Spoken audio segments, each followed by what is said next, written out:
In the course of events, a nighttime swim, an ordinary autopsy, and the mockery of nature diaries. June 28, 2016. Yesterday, after 9 o'clock in the evening, having completed yet another stage of renovations in our bedroom, and how much more is yet to come, as there is no time for a concerted effort, we decided to take a walk to the river for a swim. The experience of the last 3 days of heat showed the complete ineffectiveness of a cold shower, as it fails to provide the full cooling to a comfortable temperature. It was picturesque. The evening swim reminded us of nighttime swims at the sea. If only I could remember, what year was that? The flashes of lightning from a serious thunderstorm on the horizon and across a good third of the sky added to the exotic atmosphere. Besides us, there were 3 female romantics, and when we were leaving, it was already 10 o'clock in the evening. 3 more romantics in the form of an elderly couple arrived with their grandson, around 8 to 10 years old. The water was gently warm after getting a decent workout. I waded out to the shallows and, in a starfish position, with only my face above water, looked at the evening sky transitioning into night, and at first I thought of nothing, a sort of half-dazed meditative thoughtlessness accompanied by the soundproofing effect of the water. Then, oh, this silly habit of being unable to detach from work-related thoughts in a domestic setting. Some events from the workday flashed before my eyes. Seemingly just before finally departing from me, I recalled the autopsy of an 86-year-old woman. An ordinary autopsy, I must say, of a person suffering from multiple chronic illnesses, who had come to the end of her life, but the relatives did not allow that to happen. They sent her to the hospital, where no new treatment was provided, beyond what the ambulance had done, in full, to maintain the vital functions of her body. They simply continued to inject the same medications, as they had not yet come up with any other way to heal a heart ravaged by life and illness. Theoretically, only a transplant.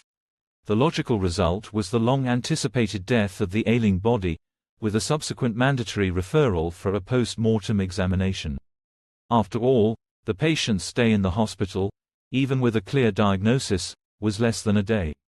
And this is one of the few conditions when permission for an autopsy from relatives is not required.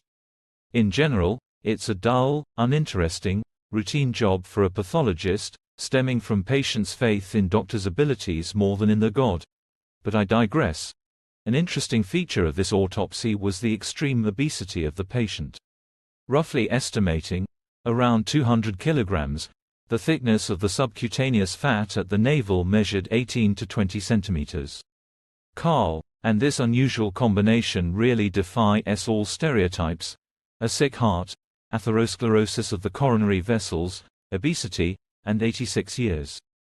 It's clear that such a painstaking accumulation of so many kilograms of fat is not a result of the last few years by all standards. Such obesity, Pickwick syndrome, should have ended in a logical fatal outcome during sleep around the ages of 45 to 55, but no. How strange nature is, by the way. The AO/RTA of the deceased showed minimal atherosclerotic changes.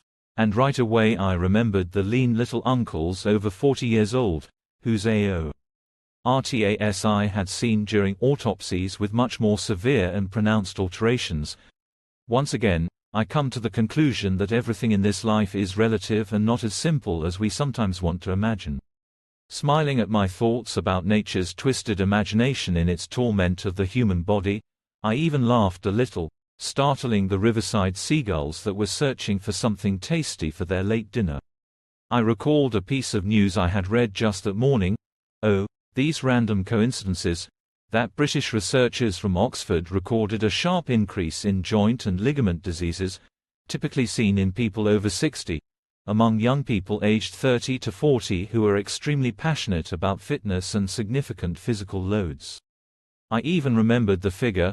From 2002 to 2013, there was a 730% increase, with a projected rise of 1400% by 2023.